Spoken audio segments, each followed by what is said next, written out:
মৌসুমীর রান্নাঘরে সবাইকে স্বাগত। আজকে আমি শেখাবো পাট চিংড়ি। যদি রেসিপিটা ভালো লাগে সবাই লাইক, কমেন্ট, শেয়ার ও সাবস্ক্রাইব করতে ভুলবেন না। মাছগুলিকে ভালো করে ধুয়ে নুন, হাফ চামচের কম একটু নুন ও সামান্য হলুদ দিয়ে মাখিয়ে নিচ্ছি। আমি এখানে অল্প পরিমাণে মাছ নিয়েছি, তার কারণ আমরা ঘরে 3 জন। এবার আমার অতিরিক্ত প্রয়োজন নেই, তার জন্য আমি অল্প পরিমাণে মাছটা করছি। সামান্য সরিষার তেল আমি এই কাচের ট্রেটার মধ্যে, বাটিটার মধ্যে আমি ব্রাশ করে নিচ্ছি। মাছগুলিকে এরপরে আমি সাজিয়ে দেবো এটার মধ্যে। আমি তেলে ভাজবো না, আমি এটা মাইক্রো ওভেনে গ্রিল করব 3-4 মিনিট, তেল ছাড়াই, সামান্য অল্প পরিমাণ।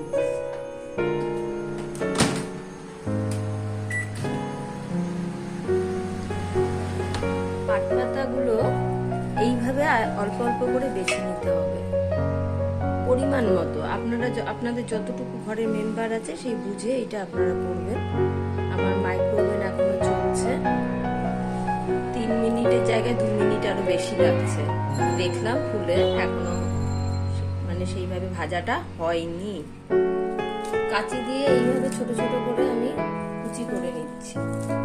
এরপরে আমি কিছু লঙ্কা দেবো, 3 থেকে 4টে, বেশি খুব ঝাল করবো না।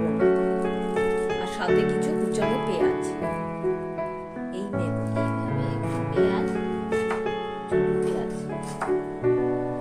অল্প কুচি কুচি করে নিচ্ছি। তারপর শাকগুলোকে জল দিয়ে ভালো করে ধুয়ে নেব।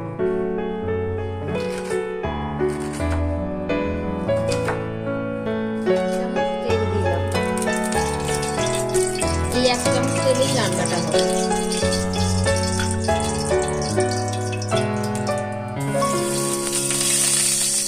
একটা শুকনো লঙ্কা দিলাম, সাথে সেই পেঁয়াজ কুচিটা দিয়ে দিলাম, আর কাঁচা লঙ্কা 4টে দিলাম।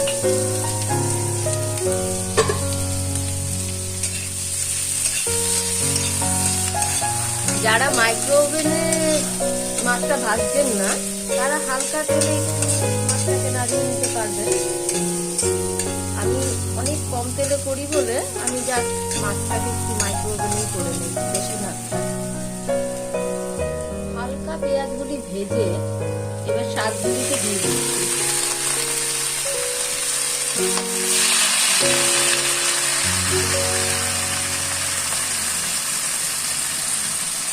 এইবারে একটু নুন আর হলুদ,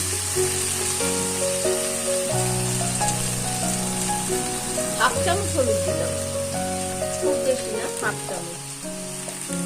আর লবণও আপনার হাফ চামচের একটু বেশিই দেবেন, সামান্য, অতিরিক্ত দেবেন না। ঝাল বা নুন এটা যার যা স্বাদ অনুযায়ী ব্যবহার করবেন। 1.5 কাপ মতন আমি জল দিয়ে দিলাম। এবার মাছগুলিকে আমি ছেড়ে দিলাম। এবার একটু ফুটে গেলে আমি ঢাকা দিয়ে দেব, আঁচটা কমিয়ে দেব। ঢাকাটা আমি তুললাম, 2-3 মিনিট মতো ছিল এটা। গ্যাসটা আমি অফ করে দিলাম। এরপরে আমি ঢেলে দেব।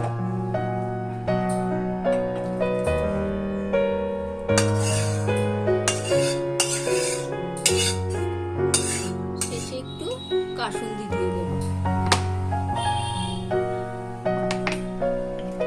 পাট পাতা অনেকে অনেক ভাবে খায়, আমার এই রান্নাটা বেশি ভালো লাগে। আপনারা একবার টেস্ট করে দেখতে পারেন।